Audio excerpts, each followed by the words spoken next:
ma grand-mère maternelle, ma grand-maniente, aujourd'hui décédée, va m'apprendre un jeu en Ipunu. Ce jeu va être publié beaucoup plus tard sous la forme d'une chanson. Et moi, ce jeu, je l'ai appris au village à l'âge de 3 ans. On le récite très très rapidement, sans respirer. Ah, je vais commencer. Allez-y.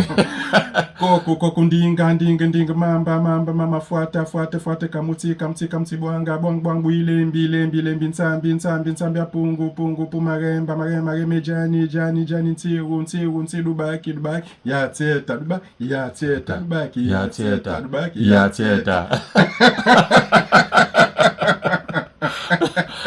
Je sais parfaitement ce jeu-là, puisqu'en fait c'est un jeu bien connu dans le sud-ouest du Gabon et traditionnellement.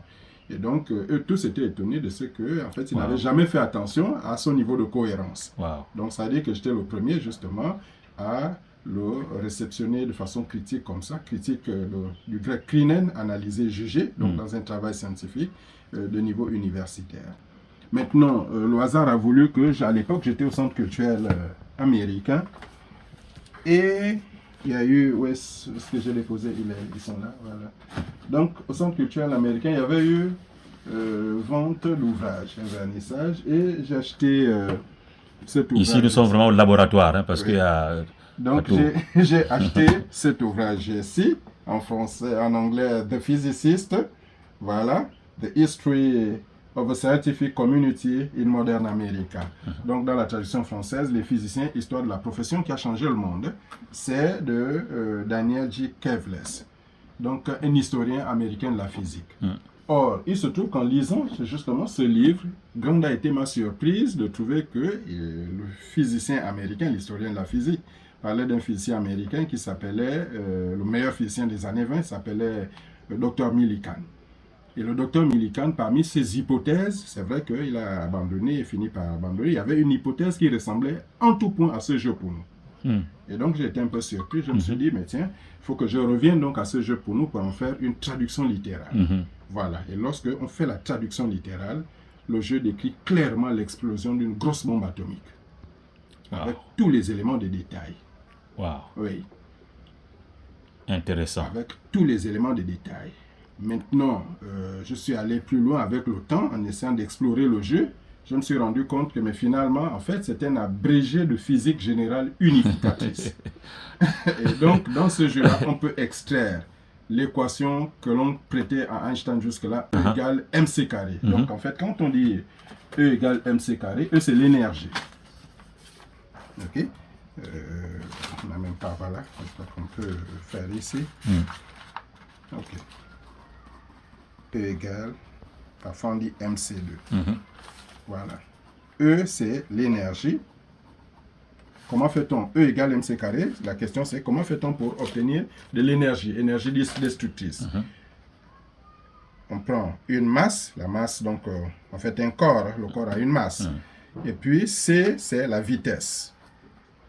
Je prends un exemple simple. Si je prends cette feuille de papier, je la balance vers vous, elle ne va pas vous faire mal, hein? Non. Voilà, elle ne vous fait pas mal. Non. Mais si je fais évoluer la feuille de papier à 300 km à l'heure, elle vous tranche le cou. Ouais. Voilà.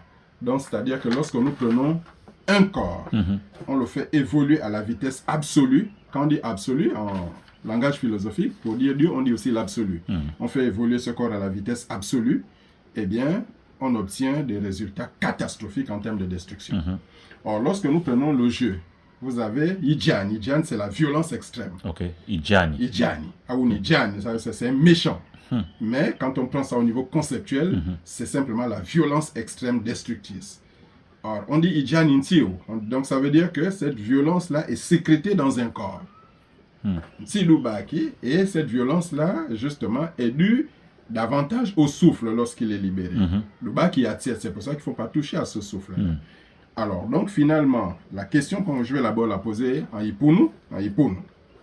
Tiebeva Moudengijani. Donc, Ijani, c'est eux, l'énergie. Moudengijani, Ukubo, Koku. Ukujiwansi, Mbangu Ilembi. Puisque dans le genre dit Ilembi Nsambi. Ilembi de Dieu, Ilembi du Très-Haut.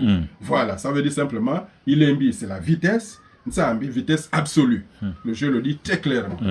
Donc, donc pour obtenir de l'énergie destructrice, on prend un corps Koku Ça veut dire très clairement E égale MC carré.